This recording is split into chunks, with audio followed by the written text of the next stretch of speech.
말씀은 잠언 4장 23절입니다. 함께 읽겠습니다. 모든 지킬 만한 것 중에 더욱 내 마음을 지키라. 생명의 근원이 이에서 남이니라. 아멘. 짧은 한 절이니까 한 번 더 읽을게요. 시작. 모든 지킬 만한 것 중에 더욱 내 마음을 지키라. 생명의 근원이 이에서 남이니라. 아멘. 할렐루야. 무더위에 지친 여러분을 위해서 개그 한번 하겠습니다. 재밌을 텐데. 예수님이 전도여행을 마치고 돌아오셨는데 제자들이 볶음밥을 만들어 놓은 거예요. 그래서 볶음밥을 먹었는데 너무 맛있는 거예요. 그래서 예수님이 제자를 보면서 이 볶음밥 누가 볶음?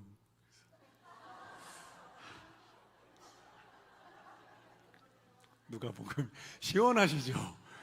더워서 시원하시라고 한번 무더위를 뚫고 오신 여러분들 예수님의 이름으로 축복합니다. 옆에 보시면 한번 인사하겠습니다. 더위 아무것도 아닙니다. 성령의 바람이 불어옵니다. 예배 직전까지도 이걸 해야 되나 말아야 되나 고민했습니다. 오늘부터 내 영혼의 디톡스라는 시리즈 설교를 합니다. 하나님이 우리 영혼의 디톡스라는 말이 해독이라는 뜻이에요. 우리 마음과 영에 스며들어온 독소들을 하나님이 해독해 주시고 온전케 하시는, 그래서 풍성케 하시는 하나님의 은혜를 바라보며 함께 말씀 나누기를 소망합니다. 1950년대 일본 미나마타시에서 공장에서 바다로 무단 방류한 메틸 수은이 바다로 흘러들어갔고 그것에 중독된 물고기들을 이제 주민들이 먹게 된 거예요. 매일 조금씩 먹었어요. 처음엔 아무 문제가 없었습니다. 근데 문제는 그 메틸 수은이 음식을 통해서 조금씩 몸에 쌓이다가 어느 날 질병으로 나타났다는 거예요. 그래서 갑자기 기준치를 넘어서니까 몸 안에 메틸 수은이요, 갑자기 신경계가 마비되고 손발이 떨리고 말과 시력을 잃어버리는 아주 비극적인 미나마타 병이 도시에 집단적으로 발병하게 됩니다. 독소가 쌓이고 있었는데 제때 해독하지 못했고 몸이 감당할 수 있는 수치를 넘어서는 순간에 몸이 아주 치명적인 질병으로 쓰러지게 된 것입니다. 이 독소의 특징은 모른다는 거죠. 처음에는 내가 괜찮고 이길 수 있을 것 같은데 일정 시간, 일정 양이 넘어서면 인생을 피폐하게 만들고 병들게 만드는 것이 이 독소의 심각함입니다. 신앙과 인생도 마음도 마찬가지입니다. 세상의 거짓과 상처들, 또 부정적인 생각이나 또 죄악된 습관들, 또 옛 성품이나 자극적인 문화들, 그런 미디어들이 독소가 우리 안에 조금씩 쌓이면 괜찮은 것 같습니다. 괜찮을 것 같고 이길 것 같지만 독소가 어느 날 차오르면 이제 내가 감당할 수 있는 선을 넘어서면 내 마음의 평안이 깨지기 시작하고 예배가 흔들립니다. 기도가 막히고 그리고 영적 성장이 안 일어납니다. 타인을 향한 불평과 냉소, 가족을 향한 원망들만 내 안에 커져갑니다. 그것이 증상입니다. 영적인 미나마타 병의 증상이죠. 오늘 유해 요소를 씻어내지 않으면 내일 나의 영혼은 병듭니다. 한번 따라 보시겠어요? 오늘 여기서 해독해야 합니다. 오늘 본문에서 하나님은 무릇 지킬 만한 것보다 너의 마음을 지키라고 우리에게 말씀하고 계십니다. 여기서 지킨다는 말은 전쟁 용어, 파수꾼이 경계하고 또 군인들이 성벽을 지키듯이 마음을 그렇게 강력하게 지켜야 한다는 거예요. 사실 우리는 눈에 보이는 것들 지키는 데는 굉장히 많은 노력을 기울이죠. 가정을 지키고 또 내 재산과 통장의 잔고를 지키기 위해 몸부림을 칩니다. 당연히 그래야 하고요. 건강을 지키기 위해서 모든 운동들과 좋은 것들을 찾아갑니다. 우리 자녀의 미래를 지켜주기 위해서 교육에 힘쓰고 재정을 아끼지 않죠. 너무 당연한 거고 그렇게 열심히 살아가는 것이 우리의 인생입니다. 그런데 오늘 본문을 통해서 하나님 우리에게 보이지 않는 마음을 최우선으로 삼아야 된다, 이렇게 말씀하고 계시는 거예요. 지키라, 강력하게 경계하고 파수해야 되는 것은 보이는 것보다 보이지 않는 마음의 영역이라고 우리에게 말씀하고 계시는 거예요. 이 말씀은 단순한 명령이 아닙니다. 지킬 만한 것보다 마음을 지켜라 라는 명령만이 아니라 너의 마음을 내가 지켜주겠다, 너의 영혼을 내가 해독해주겠다는 하나님의 약속과 하나님의 바람이 녹아 들어있는 말씀이에요. 누가복음 4장 18절에 보면 예수님이 내가 온 것은 마음이 상한 자를 고치기 위함이다, 이렇게 말씀하셨고요. 십자가에서 우리의 모든 죄와 상처와 연약함을 다 짊어지셨지요. 할렐루야. 여러분, 생명의 근원 대신 우리의 마음을 하나님이 디톡스 해주겠다, 해독해주겠다고 말씀하고 계신 거예요. 한번 따라 보시겠어요? 하나님이 디톡스 하십니다. 우리 인생에 지켜야 될 것들이 참 많이 있는데 하나님은 왜 마음을 더욱 우선해서 지키라고 말씀하시는 걸까요? 그리고 왜 마음을 지켜주겠다고, 해독시켜주겠다고 약속하시는 걸까요?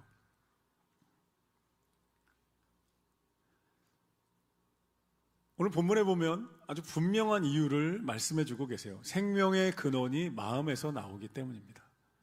우리 마음에서 생명이 나온다는 거예요. 생명이란 무엇일까요? 생명은 우리가 살아가는 데 필요한 모든 것들이죠. 일단 육체적으로 먹고 숨 쉬어야 되고요.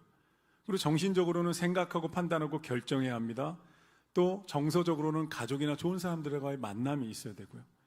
또 의미적으로는 일을 성취하고 또 휴식하는 의미가 있어야 되고, 영적으로는 하나님과 온전한 관계를 맺으면서 평안과 기쁨을 누리고 또 예배하고 사명을 성취하는 그런 자원들, 우리가 살아가는 데 필요한 모든 생명의 자원들 전체를 생명이라고 부르는데, 그 생명이 어디서부터 나오냐면 마음에서 나온다는 거예요.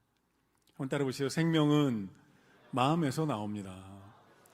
어떻게 마음이 뭐길래 마음에서 그 모든 것이 나오는 걸까요? 이 구약성의 히브리어로 마음을 레브라고 하는데요. 레브는 그냥 감정을 말하는 게 아닙니다. 우리 마음이 아파요, 마음이 상했어요, 내 감정이 상했어요, 이런 의미가 아니라 성경 원어로 보면 레브는 인간 전체 지성, 감성, 의지, 영성을, 전체적인 인격을 컨트롤하는 컨트롤 타워를 말합니다. 내 인격과 내 인생에 통제 본부가 있다는 거예요. 중앙 통제 본부가 바로 마음이라는 거예요. 그래서 우리의 삶의 모든 자원들, 그것이 육체적인 것이든 정서적인 것이든 영적인 것이든 다 이 컨트롤 타워 중앙 통제 본부를 거쳐서 밖으로 나오는 겁니다. 또 하나님과의 접촉점도 마음이고요, 성령이 거주하시는 공간도 마음입니다. 생명이 여기서 나올 수밖에 없는 거예요. 그래서 잠언 23장 7절에 보면 무릇 그 사람의 마음의 생각이 어떠하면 그의 사람됨도 그러하다, 이렇게 말합니다. 마음에서 생각이 나오고 그것이 바로 그 사람의 인격이고 사람됨이고 인생이라는 거예요. 여러분, 그래서 사단은요, 언제나 우리의 마음에, 이 마음 컨트롤 타워와 통제 본부에 독소를 넣고 싶어 합니다. 여기만 오염시키면 인생이 무너지는 거예요. 여기만 오염시키면 하나님으로부터 한 걸음씩 멀어지게 만들 수 있는 거예요. 그럼 마을을 오염시키려면 물이 흘러나온 근원의 독극물을 풀면 되고요, 버스를 전복시키고 싶으면 운전자를 쓰러뜨리면 되는 것처럼 사단은 우리의 마음을 공격합니다. 그래서 요한복음 13장 2절에 보면 마귀가 시몬의 아들 가룟 유다 마음에 예수를 팔려는 생각을 넣었다. 그 마음에 예수를 팔려는 생각을 넣었다는 거예요. 반대로 성령님은 우리의 마음을 지켜주시라고 언제나 옆에 계시고 도와주시는 분입니다. 할렐루야. 우리 안에 스며들어온 독소를 해독시켜 주시고요, 성령님은 우리의 마음을 언제나 치유하고 새로운 마음을 부어주시는 분입니다. 에베소서 3장 16절에 보면 성령으로 말미암아 너희 속사람을 능력으로 강건하게 하신다, 이렇게 말씀하세요. 성령님이 우리의 마음을 지켜주시고 해독시켜 주신다는 거예요. 하나님의 은혜가, 하나님의 손길이 우리의 마음을 지켜주고 살려내십니다. 어떤 성도님이 교회에 와서 목사님에게 이렇게 얘기한 거예요. 목사님, 저는 매주일마다 영적인 디톡스를 하고 있습니다. 그래요? 어떻게 하고 계신가요? 그럼 이렇게 답합니다. 주일 예배 드리는 가운데 푹 자면 제 마음이 비워집니다. 여러분, 예배 시간에 자는 거는 영적 디톡스 아닙니다. 그냥 꿀잠 자신 겁니다. 아버지의 집에 왔으니 푹 쉬다 가는 거죠. 육신이 쉰다고 영혼과 마음의 디톡스가 빠지진 않습니다. 옆 사람 보면서 인사하겠습니다. 졸지 말고 디톡스 합시다. 우리 현대인들은 몸의 건강 엄청 챙기죠. 자산의 안정성도 엄청 챙깁니다. ABC 주스라고 들어보셨나요? A는 애플, B는 비트, C는 캐롯, 사과, 비트, 당근을 갈아 만든 주스인데요, 아침에 공복에 먹으면 내장 지방 배출해주고 간을 해독하고 혈액순환에 좋다고 합니다. 그래서 현대인은 아침에 ABC 주스를 먹고 점심 때 뼈 해장국 얼큰하게 먹고 저녁에 커피와 야식을 먹으면서 악순환과 선순환을 반복한다고 합니다. 제가 역류성 식도염이 조금 있는데요, 우리 교회 커피가 최근에 굉장히 맛있어졌어요. 우리 엄일한 성도님이 매장에 판매하는 원두를 기증해 주셔서 커피 내린 진짜 맛있습니다. 제가 커피 잘 모르는데도 맛있어요. 그래서 커피를 며칠 연속으로 먹으면 이 식도염 때문에 속이 아프고 쓰리고 울렁거립니다. 그럼 제가 그때 어떻게 하느냐? 양배추 브로콜리 즙을 먹습니다. 그럼 드셔보셨나요? 양배추 브로콜리 즙이 딱 먹는 순간에 약간 행주밥물 맛이 나요. 답답하고 밍밍하고 이런데, 근데 그거 한 3일만 아침 저녁으로 한 2팩씩 먹잖아요. 그럼 속이 해독이 돼서 싹 가라앉아요. 너무너무 좋아요. 그럼 또 잊어버리고 커피를 찾게 되는 이런 일이 있죠. 몸의 건강 엄청 챙겨야 합니다. 자산의 건강 챙기십시오. 하나님의 은혜가 여러분 통장 잔고에 있기를 예수님의 이름으로 축복합니다. 하지만 여러분의 마음은 안전하신가요? 하나님 오늘 말씀을 통해서 우리에게 물어보시는 거예요. 마음을 지키고 있는가? 진짜 생명의 근원이 나오는, 겉에 드러난 거 말고 정말 내 인생의 중앙 통제본부이고 근원 중의 근원인 마음을 지키고 있는지 우리에게 물어보십니다. 여러분 마음에 내가 알지 못하는 사이에 스며들어온 독소가 있지는 않나요? 방치하고 있지는 않습니까? 괜찮을 거라고. 영혼의 디톡스라는 책에서 크레이그 그로셀 목사님이 인생을 갉아먹는 킬러를 찾아내라고 우리에게 도전합니다. 인생을 갉아먹는 킬러가 있다는 거예요. 사단이 심어놓은 독소가 있고요. 세상을 살면서 내가 원하든 원치 않든 내게 스며들어온 독소가 있고, 또 내 안의 죄성 때문에, 내 연약함 때문에 그냥 자생한 독소들이 내 안에 있는데, 크레이그 그로셀 목사님은 대부분의 사람들이 모른 척 한다는 거예요. 그냥 말한다는, 괜찮을 거야, 해롭지 않아, 그냥 나는 원래 그렇게 태어난 것 같아, 그냥 내가 원래 이렇게 기지해야 라고 덮고 모른 척하며 살고 싶어 한다는 거예요.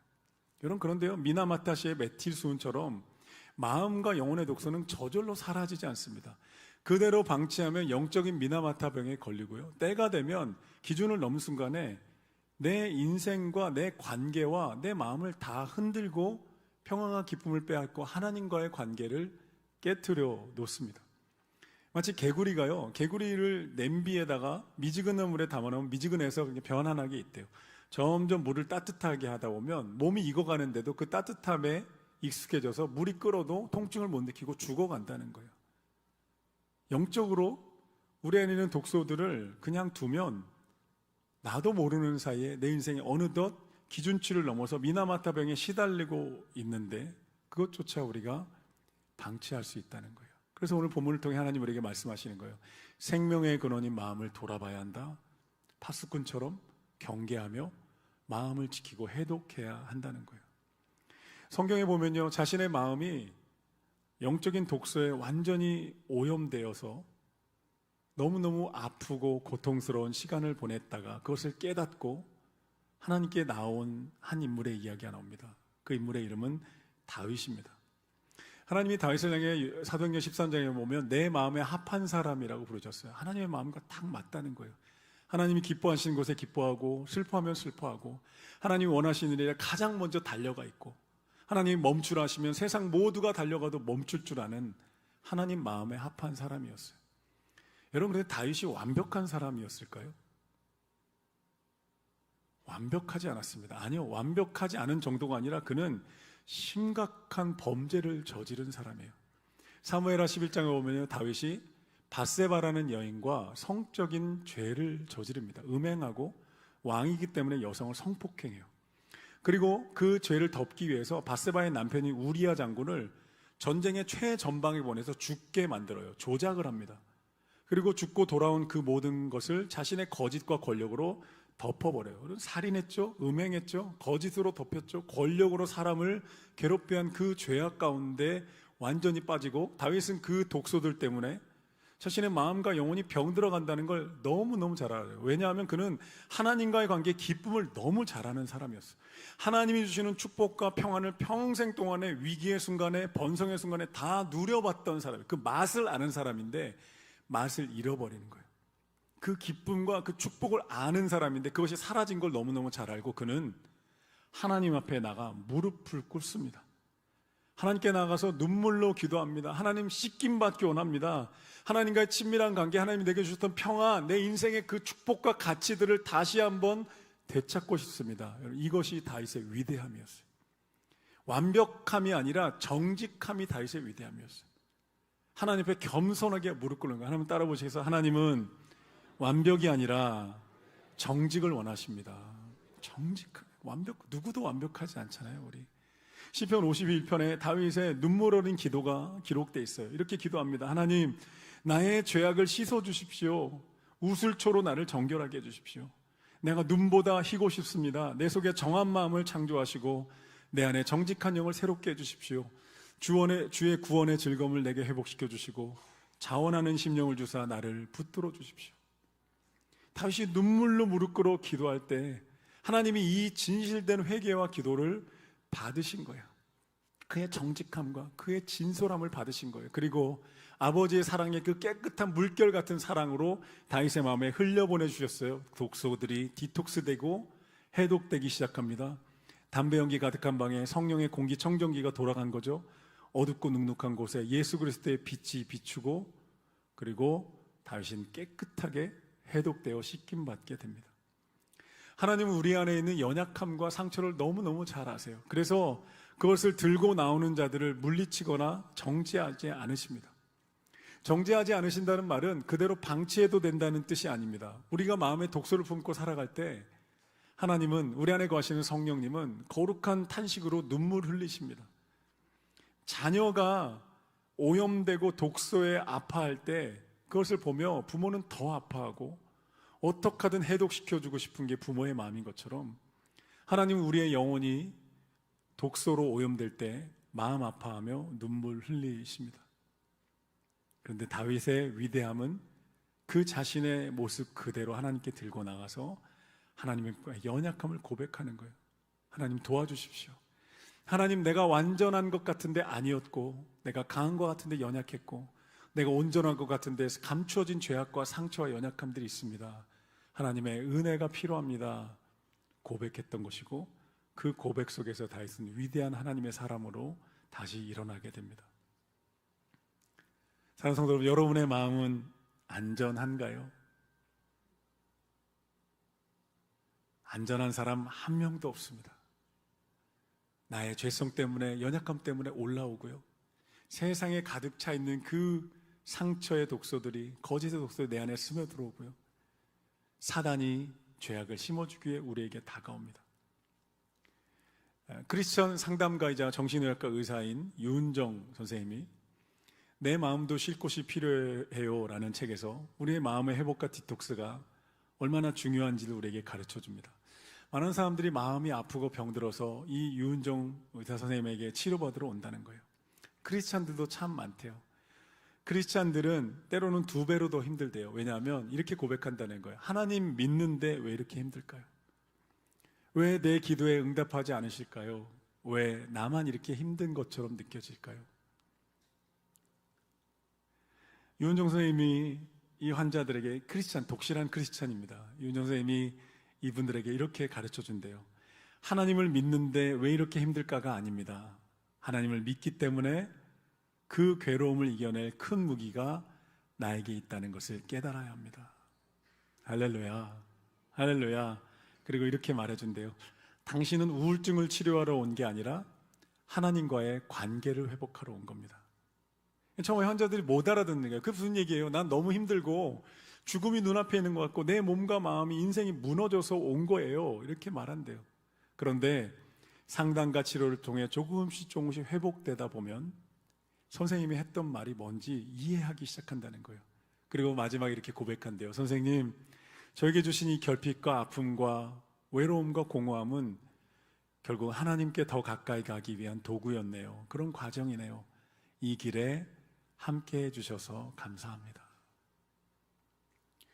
여러분, 마음을 지키지 못해 흔들리고 넘어졌다고 우리 자신을 정죄하면 안 됩니다. 오염되고 아픈 마음을 깨닫는 바로 그 순간이 하나님의 치료가, 디톡스가 시작되는 은혜의 골든타임인 줄로 믿습니다. 오늘부터 우리가 이 내 마음의, 내 영혼의 디톡스라는 시리즈 설교를 함께 나누면서 하나님이 내 마음이 어떤 곳에서 오염됐고 어떤 독소가 들어와 있는지를 보게 하시고 깨닫게 하실 거예요. 이미 이 설교를 통해서, 이 예배를 통해서 하나님이 말씀하고 계시고, 이 부분을 내가 방치하면 안 되겠구나라는 깨달음을 성령께서 저 여러분에게 주고 계시는 줄로 믿습니다. 어떻게 해독될 수 있는가? 여러분, 우리의 구원이 내 힘과 내 능력으로 이 디톡스가 되지 않는다는 것을 고백해야 합니다.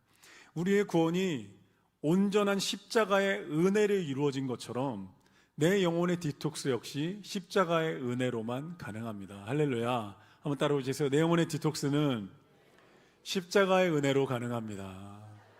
옆 사람 보면서 인사하겠습니다. 십자가의 은혜로 가능합니다. 예수님은 십자가에서요, 우리가 지금 모든 죄의 독소와 저주를 자신의 몸으로 다 받으셨어요. 그리고 그 모든 독소를 자신의 몸으로 감당하셨어요. 여러분, 독사에 물리면요, 독 때문에 몸이 아프고 죽어갈 때 항독소 주사를 놓는데요. 독소의 항체가 되는 걸 넣으면 피 안에서 이 독극물을 이 항독소가 중화시키고, 그리고 독소를 사라지게 여러분 만든다는 거예요. 마찬가지로 예수님의 십자가 보혈의 은혜가 우리 안에 흘러 들어오면 어떤 치명적인 독소도 여러분 무력화되고 소멸되고 사라지게 되는 줄로 믿습니다. 사단이 우리 마음 가운데 독소를 집어넣으려 할 때 예수님이 십자가로 막아서시는 거예요. 그리고 말씀하시는 거예요. 내 자녀의 죄의 대가 내가 다 치루었으니 너에겐 아무런 권한도 없다. 썩 물러가라. 예수님 우리를 변호하시는 거예요. 광야 같은 인생을 살면서 여러분 마음에 쌓이는 독소가 없는 사람이 없습니다. 미움과 분노와 억울함과 결핍과 상처들, 중독들, 죄의 상처들, 가리워진 나의 독소들, 내 의지와 수행으로 되지 않는다는 거예요.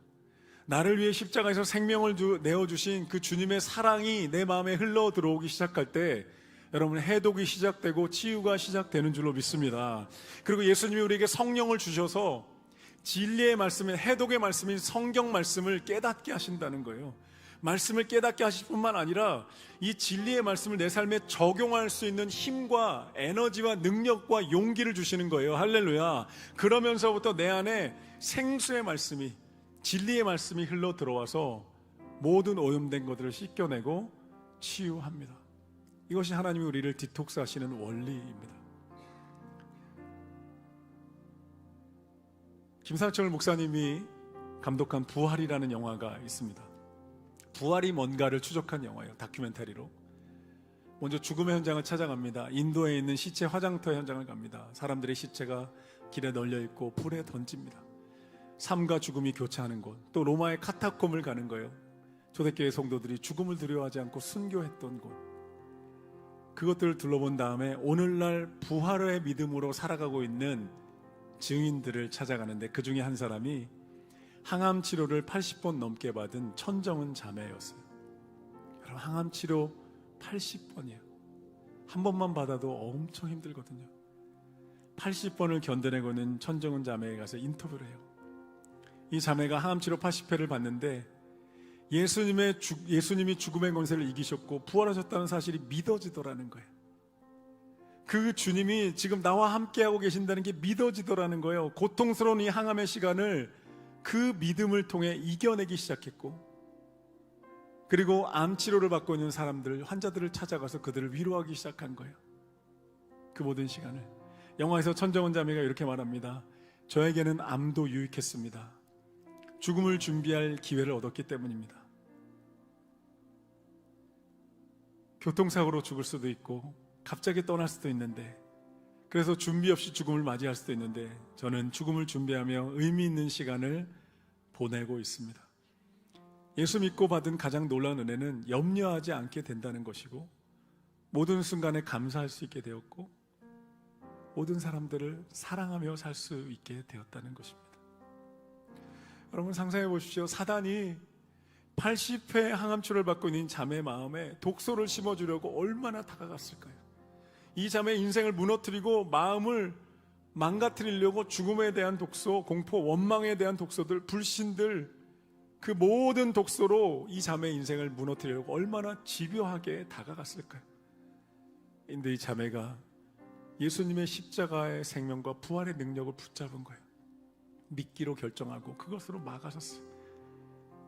주님의 은혜와 생명이 이 자매의 마음을 디톡스해 준 것입니다. 오늘부터 우리는 내 영혼의 디톡스라는 하나님의 말씀을 시리즈로 함께 여정을 시작합니다. 오늘 예배를 마치고 일상으로 돌아가는 우리 모두에게 하나님이 주시는 음성이 있습니다. 내 영혼에 스며들어온 독소를 발견하고 직면하고 하나님이 그것을 해독해 주실 것을 기대하라는 거예요. 누구도 예외 없이 정직하게 마음을 살펴라. 다윗처럼 하나님, 내 마음이 오염된 것 같습니다. 그러나 하나님의 은혜로, 하나님의 도우심으로 내가 해독되어 하나님의 은혜 안에 다시 정한 마음으로 예배하고 하나님 주시는 기쁨을 누리며 하나님의 영광을 위해 쓰임받고 싶습니다. 고백하는 저 여러분 되기를 간절히 소망합니다. 하나님은 십자가의 보혈로, 그리고 말씀의 진리의 생수로 우리의 영혼을 해독해 주실 것입니다. 그것을 믿고 기대하라고 말씀하십니다. 이미 오늘 이 설교를 통해서 제 여러분 마음 가운데 디톡스가, 하나님이 행하시는 디톡스가 시작된 줄로 믿습니다. 우리 안에 착한 일을 시작하신 하나님이 그리스도 예수 안에서 이 모든 일을 이루실 것입니다. 아멘. 함께 찬양하겠습니다.